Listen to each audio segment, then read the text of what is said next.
Grab a piece of charcoal and a regular plastic bag.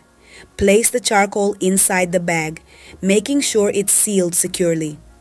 Now, using a kitchen masher or something similar, crush the charcoal inside the bag until it turns into fine powder.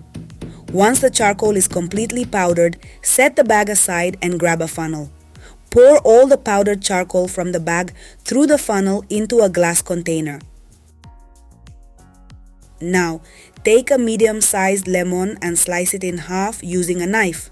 Squeeze the lemon directly into the glass container with the powdered charcoal.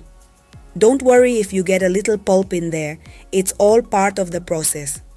Using a spoon, stir the mixture until the lemon juice is fully absorbed by the charcoal. Let's be real, who hasn't struggled with those stubborn burnt pots and pans?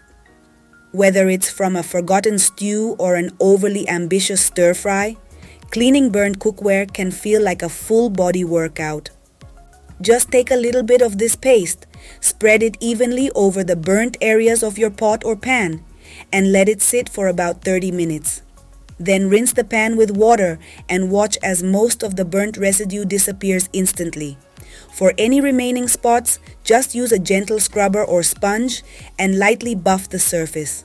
The result is a sparkling, like new pot or pan.